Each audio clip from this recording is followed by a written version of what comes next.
Good morning बच्चों। आज मैं आप सबको संत कबीर दास जी के द्वारा रचित पाठ हम तो एक एक कर जाना के बारे में बताऊंगी। तो आइए उनके द्वारा रचित काव्य पंक्तियों के माध्यम से सीखते हैं। हम तो एक एक कर जाना, दोई कहे तिन्ही को दो जग जिन नाहिन पहचाना। कबीर दास जी कहते हैं, हमने तो जान लिया है कि ईश्वर एक ही है। इस तरह से मैंने ईश्वर के अद्वैत रूप को पहचान लिया है। हालांकि कुछ लोग ईश्वर को अलग अलग बताते हैं। उनके लिए यह स्थिति नरक जैसी है, क्योंकि वे वास्तविकता को नहीं पहचान पाए हैं।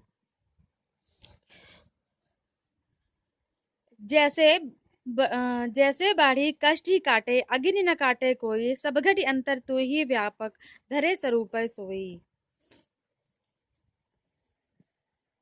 कबीरदास जी कहते हैं कि बढ़ई लकड़ी को तो काट देता है, परंतु उसके अंदर व्याप्त अग्नि को नहीं काट पाता है। उसी तरह से शरीर तो नष्ट हो जाता है, परंतु आत्मा सदैव रहती है। उसी तरह से सब घट अंतर तू ही व्यापक, धरे स्वरूप सोई।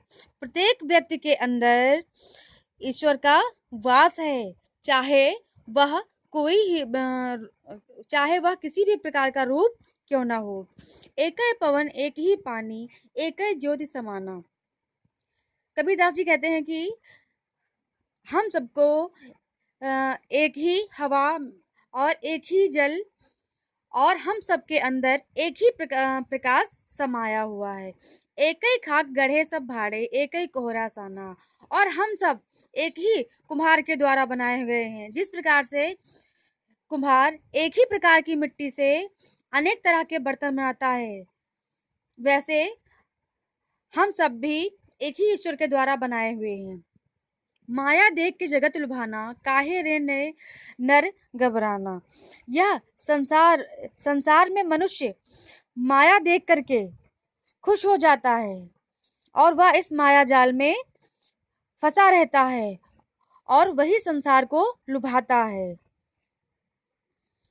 इसलिए मनुष्य को किसी भी बात को लेकर घमंड नहीं करना चाहिए। निर्भय भया कछु नहीं व्यापे, कहे कबीर दीवाना। इस पद में कबीरदास जी कहते हैं, जब मनुष्य निर्भय हो जाता है तो उसे कुछ नहीं सताता। कबीर भी अब निर्भय हो गया है तथा ईश्वर का दीवाना हो गया है। संतों देखत जग बौराना, साच कहे तो मारन धावे, झूठे जग पतियाना। कबीरदास जी सज्जनों को संबोधित करते हुए कहते हैं कि देखो, यह संसार पागल हो गया है। जो व्यक्ति सच बातें बताता है उसे यह मारने के लिए दौड़ता है तथा जो झूठ बोलता है उस पर यह विश्वास कर लेता है। नेमी देखा धर्मी देखा, प्रात करे स्नाना, आतम मार पखा नहीं पूजे, उनमें कछु नहीं ज्ञाना। कबीर दास जी कहते हैं कि मैंने ऐसे बहुत से नियम धर्म का पालन करने वाले लोगों को देखा है जो प्रातः स्नान करके पूजा पाठ करते हैं, परंतु उन्हें स्वयं अपनी आत्मा का कुछ भी ज्ञान नहीं है। बहुतक देखा पीर औलिया, पढ़े किताब कुराना। मैंने ऐसे बहुत से पीर औलिया देखे हैं जो नियम से कुरान का पाठ करते हैं।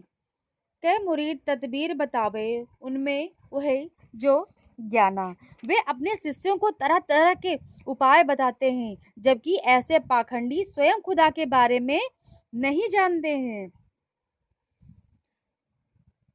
आसन मार डिम्ब धरि बैठे, मन में बहुत गुबाना, पीपर पाथर पूजन लागे, तीर्थ गर्भ भुलाना।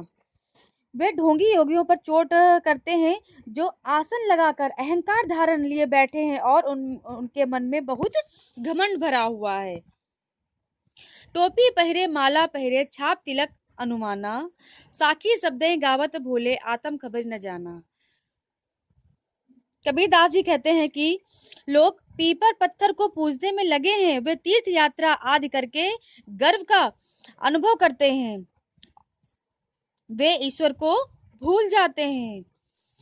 कुछ लोग तो टोपी पहनते हैं, माला धारण करते हैं, माथे पर तिलक लगाते हैं तथा शरीर पर छापे बनाते हैं। वे साखी व शब्द को गाना भूल गए हैं तथा अपनी आत्मा के रहस्य को नहीं जान पाते हैं। हिंदू कहे मोहे राम प्यारा, तुर्क कहे रहीमाना, आपस में दो लड़ी लड़ी मुए, मरम न कहूँ जाना।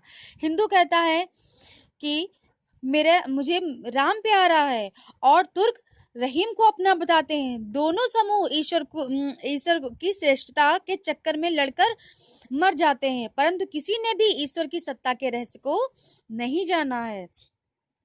घर घर मंत्र देत फिरत है, महिमा के अभिमाना, गुरु के सहित सिख सब बूढ़े अंतकाल पछताना। समाज में पाखंडी गुरु घर घर जाकर लोगों को मंत्र देते फिरते हैं। उन्हें सांसारिक माया का बहुत अभिमान है। ऐसे गुरु व शिष्य सब अज्ञान में डूबे हुए हैं। इन सबको अंत काल में पछताना पड़ता है। कहे कबीर सुनो हो संतो, ये सब मरम भुलाना, केती कही कहा नहीं माने, सहजे सहज समाना। कबीरदास जी कहते हैं कि हे संतों, वे सब माया को सब कुछ मानते हैं तथा ईश्वर भक्ति को भूल बैठे हैं। इन्हें कितना भी समझाओ ये नहीं मानते हैं। सच यही है कि ईश्वर तो सहज साधना से ही प्राप्त हो जाते हैं। धन्यवाद बच्चों।